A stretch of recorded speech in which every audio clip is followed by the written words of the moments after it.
最近落下一毛病，没事我就找这炸弹坑，挖这炸弹皮，挖了这么些了。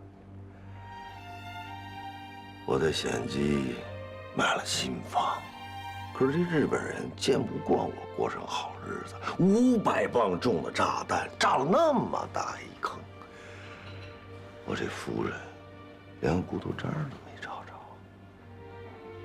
刚才我哼唱的曲子在法国叫做《雅克兄弟》，是我夫人生前最喜欢哼唱的。瞧这炸弹皮，别有滋味吧？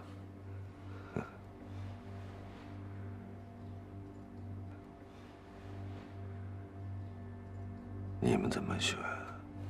我管不了，我的选择就在这儿。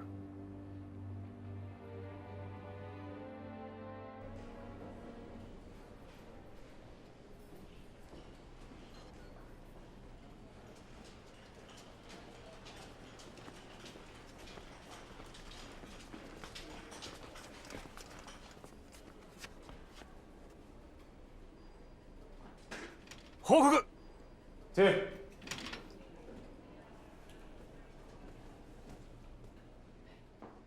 大开眼界呀！你这方法太有成效了，3天期限一到，那些人就乖乖就范了。隐而不发更有威慑，这是我总结的经验。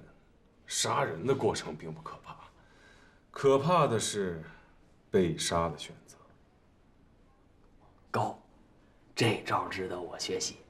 我看那个医学促进会有不少人报名参加，还有迎接日本艺术家的演出，也有几家戏班要参与，就是陈山河和陈立夏没参加。这家兄妹从小没有管教，不懂进退，要不要我好好教训他们一下？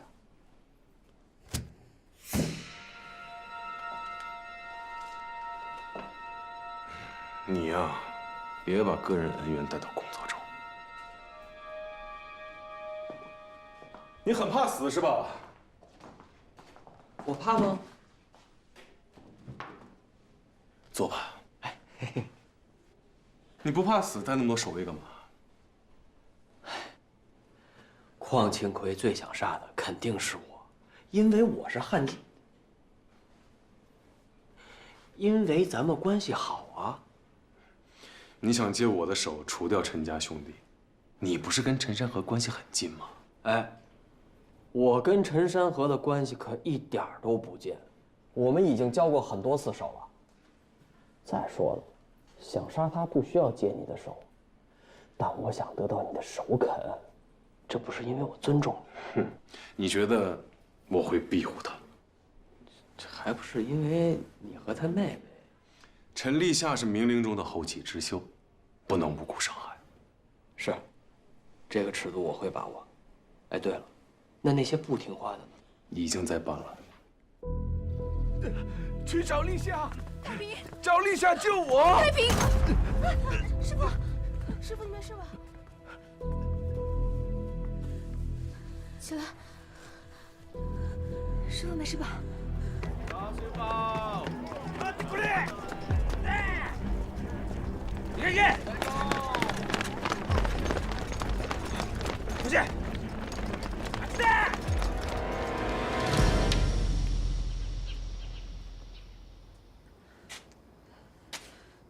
师傅，你怎么受伤了？啊，快去拿伤药。拍戏呢？拍什么戏啊？哎呀，师傅，你先坐。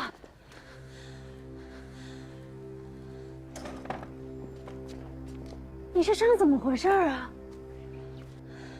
师傅，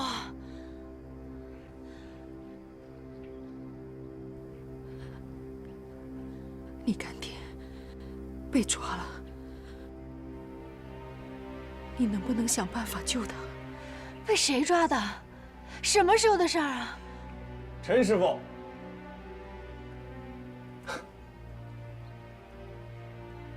受这么重的伤了，您看，我这刚刚挂了彩，咱们也算同病相怜了。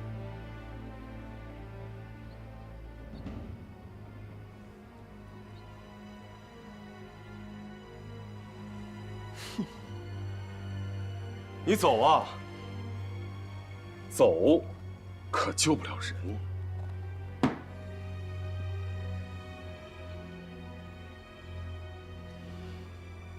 你要怎样才肯放人？什么意思？我不知道啊，我刚刚一直在那边看你排戏，给你拍照呢。你干爹就是日本宪兵抓的。这伤也是他们打的？宪兵队呢，有1000多人，这伤是谁打的，我还真不知道。那你就放人。当然，Summer 姐的面子，我肯定要给。陈师傅和张师傅又是2位我非常敬佩的前辈，只要他们遵从宪兵报道部的要求，那放人不是很简单吗？不可能。什么要求？很简单，日本艺术家呢来广州访问，我们宪兵报道部诚邀业界名宿前往进行艺术交流。我替我干爹答应，你快放人。立夏，别胡说。师傅，救人要紧，就当真的是艺术交流了。不行，这是大义，你没有权利替别人答应。阮非洲，我问你，我替我干爹行不行？我换他出来，这点面子我总还有吧？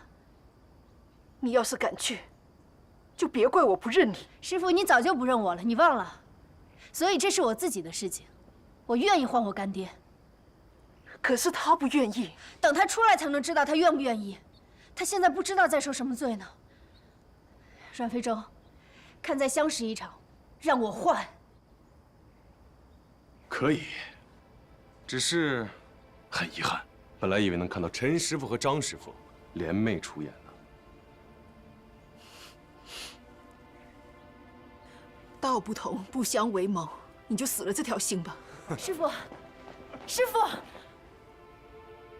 你要是敢去，我就死给你看。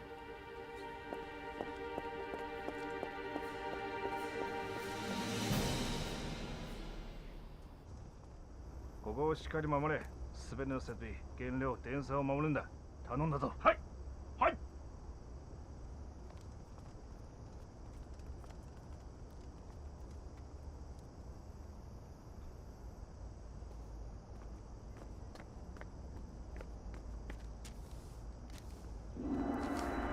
喜欢吗？打我，你打死你！吓唬谁呢？挺厉害。巴不得我把产业让给你了吧？哎，你咋吃蜂鸟呢？这是我的要法。这已经被查封了，是？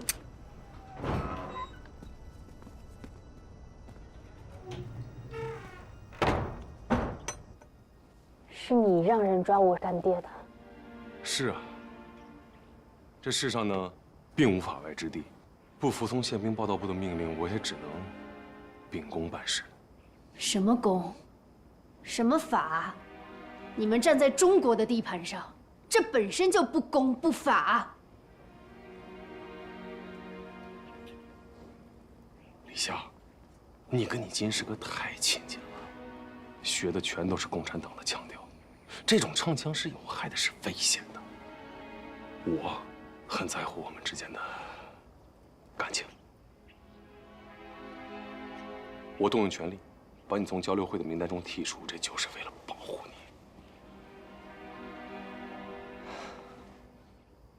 我不领情。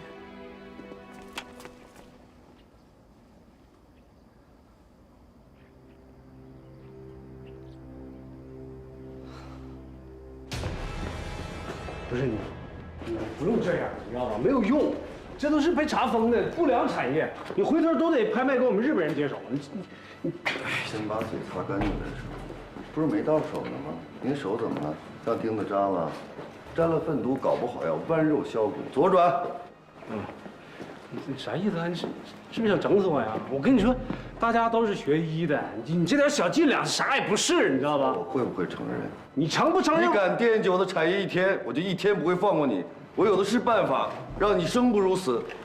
对，你们这些人，你看就这样吗？就这样式儿经商是吧？哪边？上边。对付你这种人才会用这种手段，这叫以暴制暴。正经商人靠的是品质，是口碑。北京同仁堂听说过吗？上海雷允上，杭州胡庆余，还有我们岭南的陈礼记、采之林、潘高寿、静修堂，再加上我们南路药房。不是你先把枪放下，你有事说事儿呗，你急啥眼呢？你说你怎么着？左边。啊。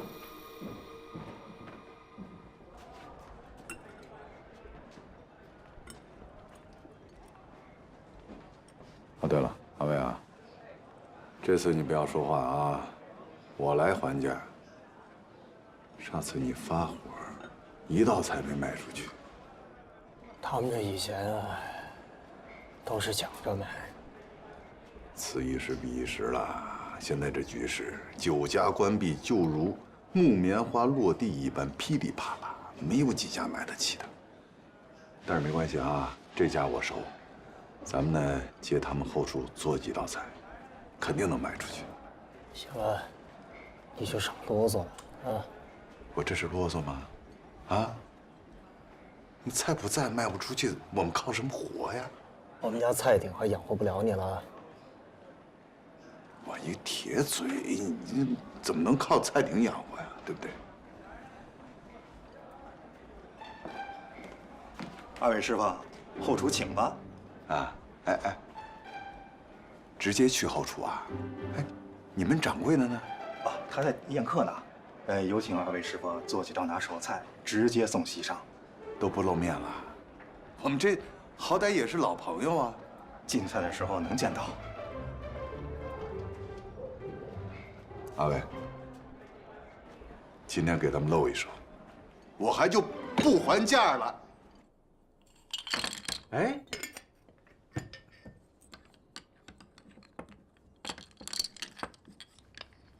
你干啥呢？这东西不能拿走，知道不？这是我的，怎么了？你还心疼上了？不是这查封的，这是。来，我自钱。啥呀？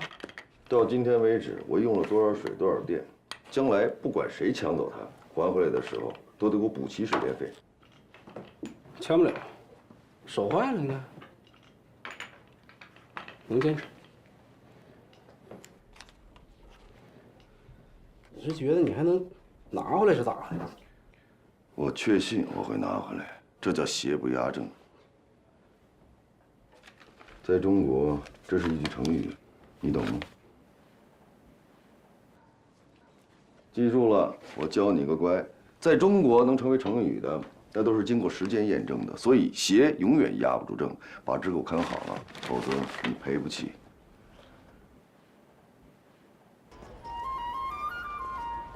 阿伟，你给我记住这点啊！莫欺少年穷，早晚有一天我让他高攀不起。也没什么吧。不是没有诚意就不要让我们来嘛！你说那个鱼那个食材，啊，真是为了搞。行了，我就给你炖个汤，咱们好好消消气儿啊。二位师傅，请留步，请留步。二位师傅，我们东家有件事儿，想请陈师傅帮个忙。哦，阿伟，我可提醒你啊，你去那里是替其他酒家的厨师应谋，不用表现得过于出色，知道吗？能被省府后厨征调的，应该都是高手。哎，那不一定啊，很多酒家都不愿意自己家的厨师被征掉，都会找各种理由敷衍搪塞，或者就是花钱在外面找个厨师应盟，临时帮忙，酬金翻倍，至少这些收入能让咱们安心一段日子。反正我不管，你就记住，你是去卖手艺的，不是去卖名气的。他们给的那点钱，不值得你给他们卖名气，知道吗？我懂你。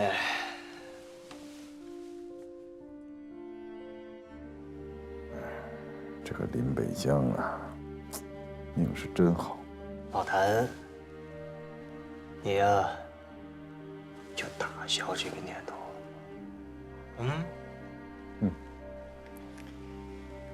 我这个人从一而终。你什么？从一而终？不是，你这个词儿怎么用的这么恍惚呢？啊？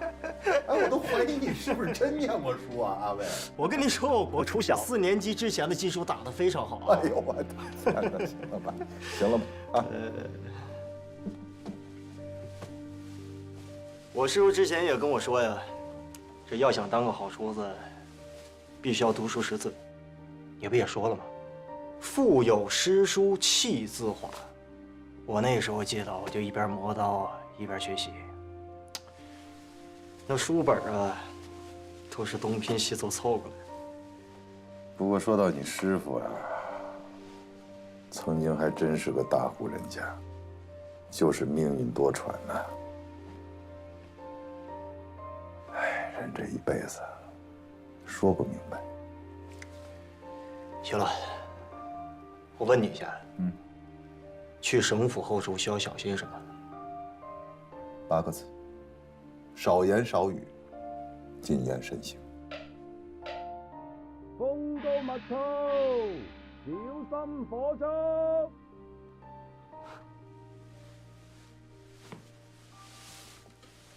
记住了。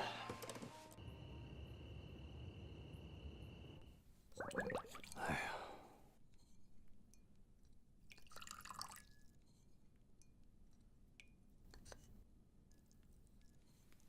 这泡天熊炒的是真好，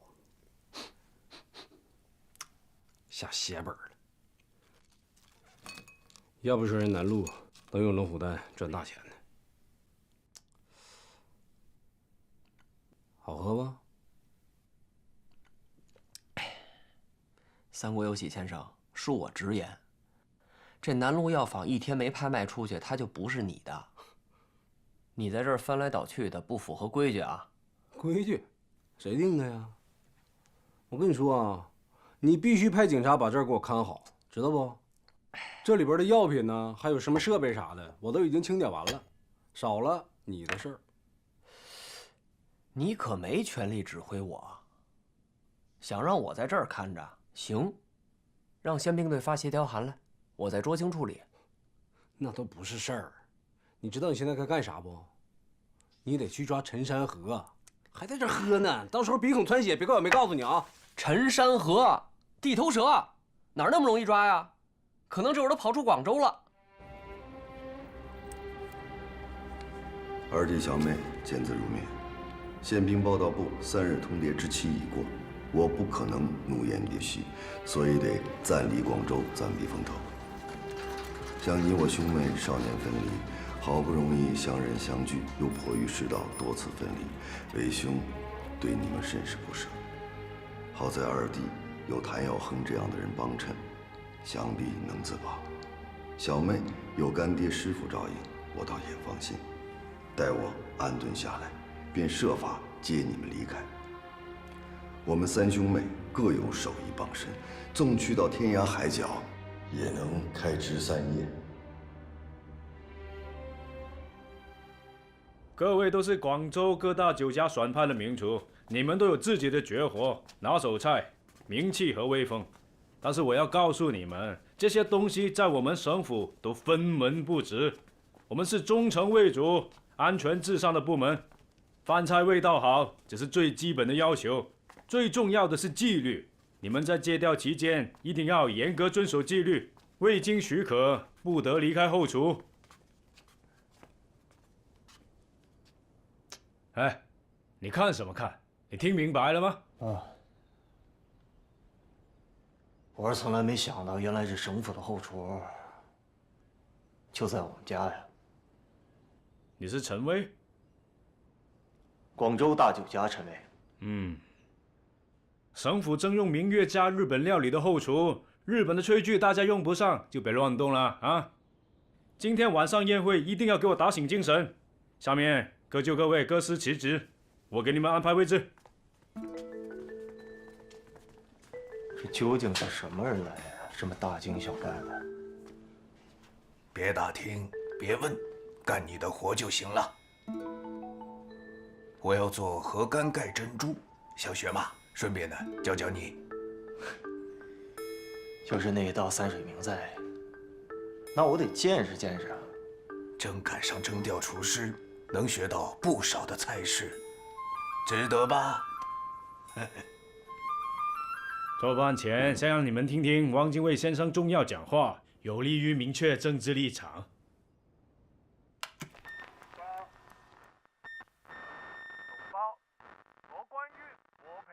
1939年8月9日，汪精卫在广州发表怎样实现和平的广播讲话，劝蒋介石反共投降。此举引起了全国人民的激烈反对，各界有识之士掀起了反对投降的浪潮。知道为什么做河干盖珍珠吗？三水名菜嘛，这道菜的意思就是把好的东西藏起来。收音机里那个也是三水人，哎，算是他的家乡菜。什么意思？今天晚上要来吃饭的人，本打算在省政府吃饭，后来查出省府后厨有老鼠。临时改在这儿来吃，哎，还能体现中日友好什么的。你呀，别想太多了，你连大厅啊，你都不能去。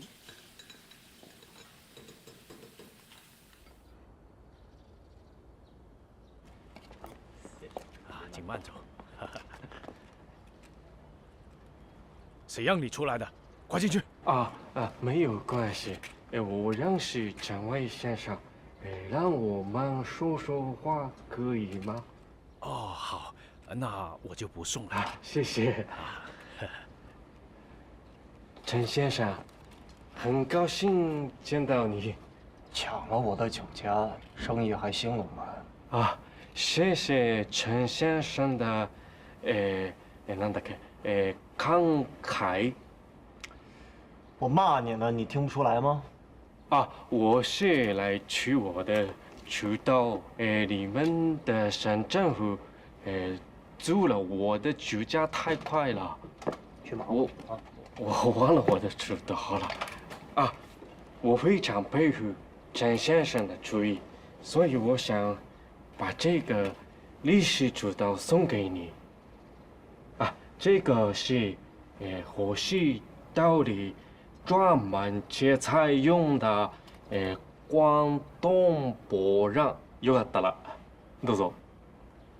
我教你一句中国话吧，被抢的人是不可能跟强盗做朋友的，记住了。でも，你们政府的精卫先生也愿意和我们日本人做朋友啊。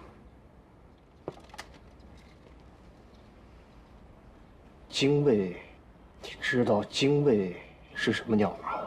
精卫，鸟。鳥？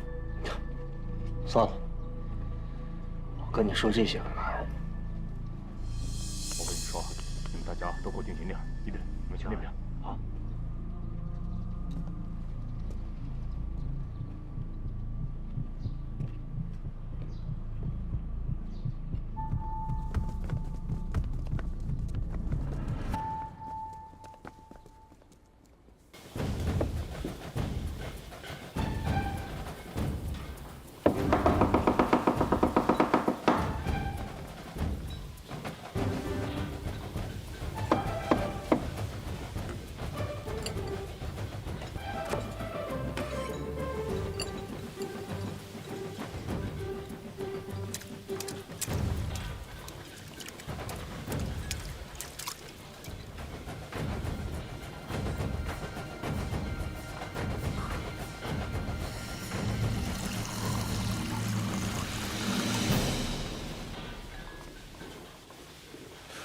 太史田鸡。太史田鸡。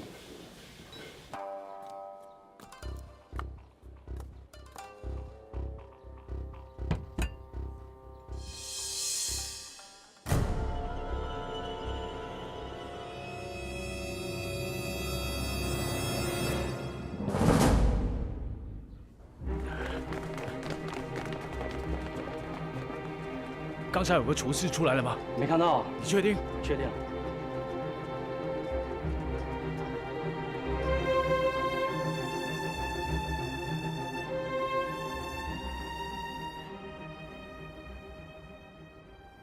你大哥给你留了封信，在你二哥的朋友那里，早上辗转托人送到我这里来了。他怎么不当面和我说？信里面应该已经有交代了。阮非洲给他下了最后通牒，要他参加汉奸行会，他不肯。那他的药房呢？他舍得？你大哥在大是大非上很清醒。道不同不相为谋，你就死了这条心吧。师父救人要紧。不行，这是大义。阮非洲，看再相识一场，让我换。汪精卫对重庆做了劝降广播，要求国民政府接受局部和平办法，参加他的和平运动，放弃抗日。我们要坚决反对他这种论调。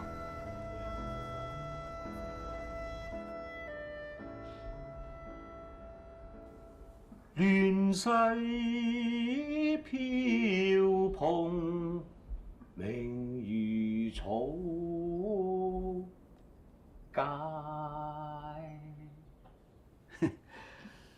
我是第2次进谭氏头了，上次啊，靠小金认了干爹干妈才逃过一劫，这次又是立夏舍身换我出来。他可未必有舍身之意。他不觉得参加联谊会令人不耻。在牢里，我见到蔡叔了，他来做说客。唉，认识了大半辈子，我才发现我并不了解他。他怕死，贪心，自私小气。贪生怕死，自私小气，还自以为聪明，老觉得呢高我一等。但是，他是我的朋友，唯一的朋友啊。他说，被枪顶在脑门上，不答应就是死，连同归于尽都不算，连玉石俱焚都不是，死得如同蝼蚁。他不舍得自己，所以就当了汉奸。你呢？如果真的有万一的时刻，你会不舍得自己吗？生當作人傑，死亦為鬼雄。我唱了一辈子戏，早就知道终有一死，但是死也要死得清白。但是我舍不得你啊。那我就死在你前面。好了好了，别把死挂在嘴边了。立夏怎么办？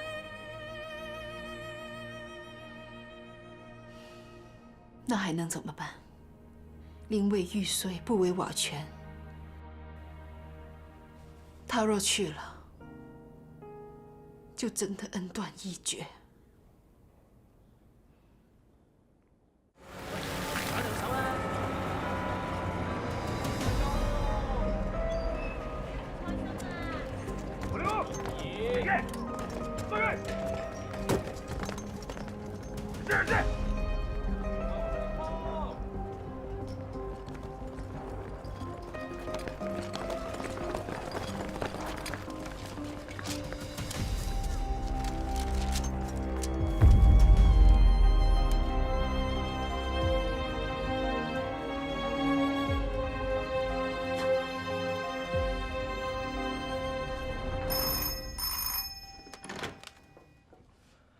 喂，廖市长，街上这么大阵仗，出什么事儿了？哼，你在哪儿呢？陈卫是不是跟你在一块儿呢？我跟你说，你可别犯傻啊，你救不了他。说说看。你弟弟被征调去明月家日本料理，给省府做饭。谁能想到，他不知道发什么疯了，骂汪精卫是个汉奸。他本来就是啊。可也不能指着鼻子骂呀。指着鼻子骂谁受得了？这见着姓王的了？他哪能见得着啊？但是他骂人的话，可是被人家看了个当面。汪精卫震怒，所以现在谁也救不了他。他人在哪儿呢？这不正抓着呢吗？我还想问你呢。喂，喂。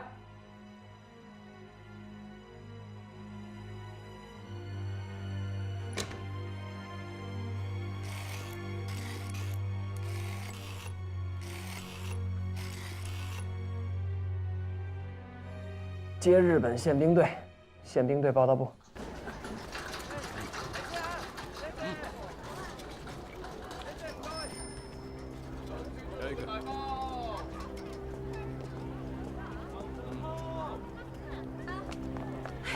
不好意思啊。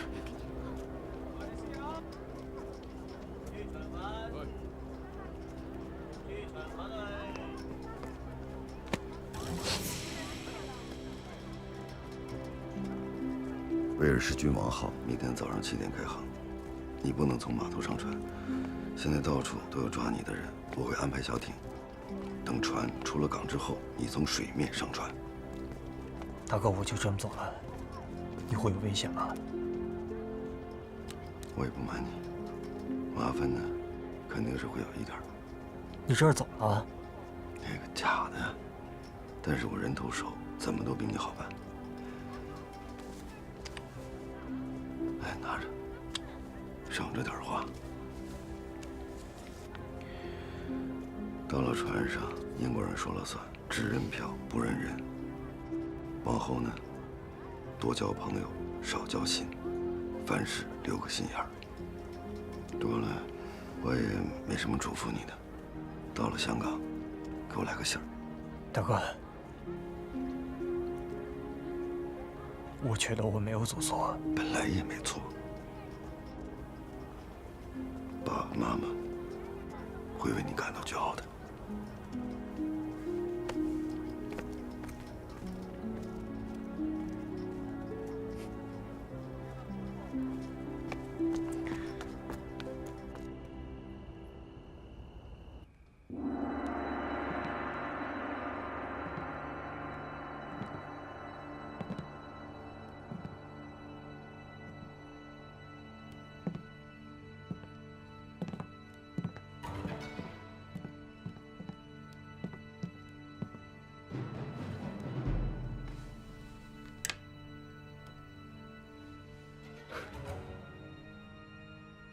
这个时候你还来找我，有啥用啊？我想好了，不走了。那跟我有啥关系呢？杀你很容易，我想换条活路。你现在还有啥能跟我换的？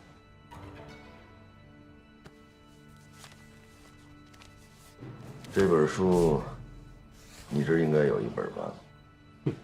你之所以带着儿子到岭南来，是为了其中几行字，我给你念念。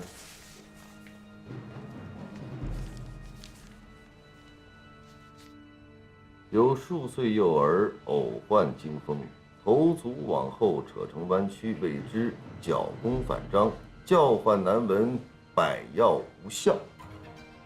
服用活络丹1颗，即安睡，再服数颗，脱然痊愈，神效无比。此丸以广东省城大南门乙未牌坊陈李记店为真，别店多假，用之不效。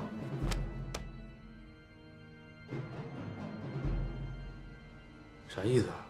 我打听了，你这儿子定期要服用老字号的活络丹，病情才能得以控制。但是生病太久，要想除根，必须用1颗100年的陈李记的活络丹。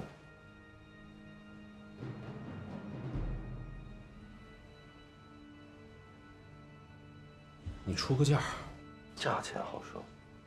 刚才我说过了，想找你换一条活路。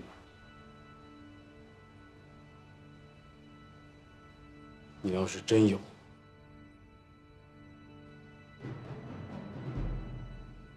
给你。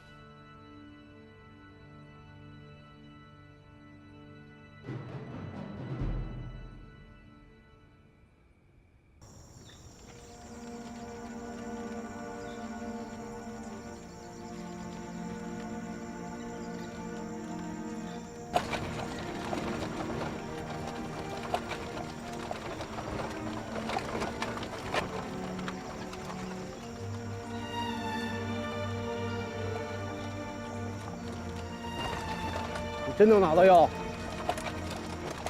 要是敢骗我送你出广州，任何行业都有一个底，中医药行业的底是医者父母心。我知道医者父母心，可是你不相信，你也做不到。你能做到？等着瞧呗。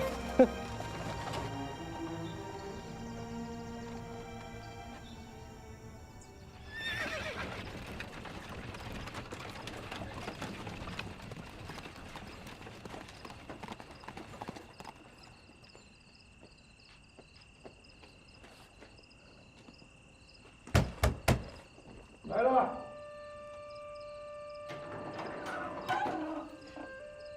申河，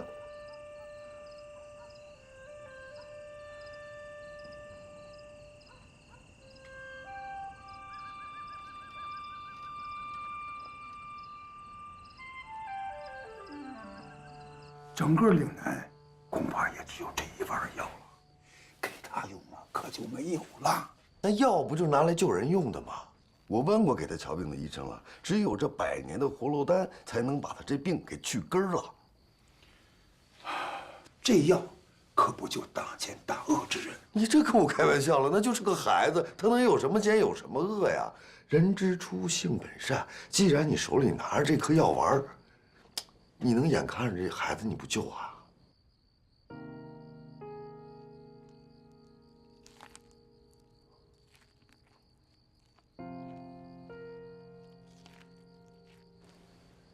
这药不能白送。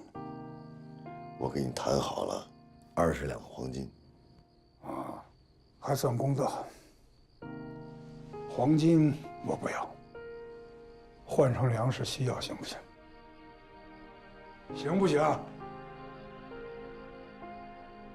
我替他答应你了。啊。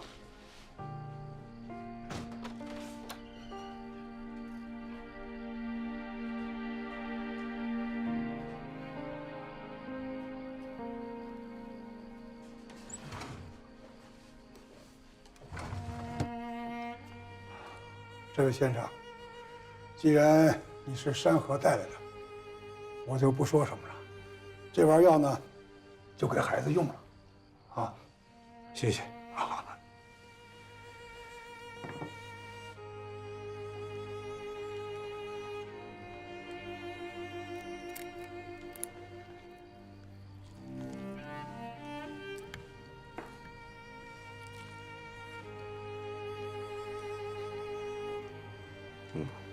温润如玉，气味正。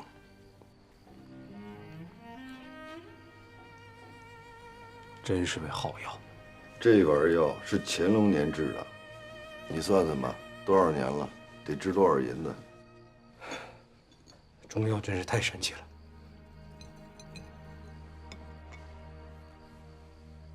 用温水给他服用。一会儿再吃这个啊。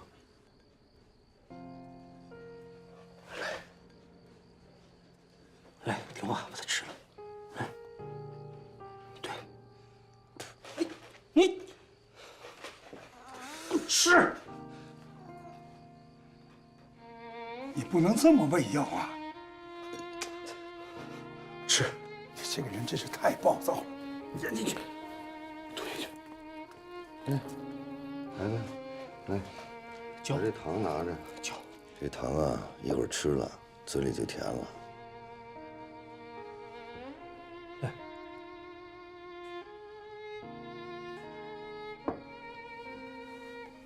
药丸也给孩子吃了，拭目以待吧。先生，我看这孩子啊，本身就有宿疾，应该是消化不良导致的烦躁、易惊、夜寐不安。这包小儿七星茶呢，你拿回去，常给他泡着喝啊，这药铺里都有的卖。非常感谢。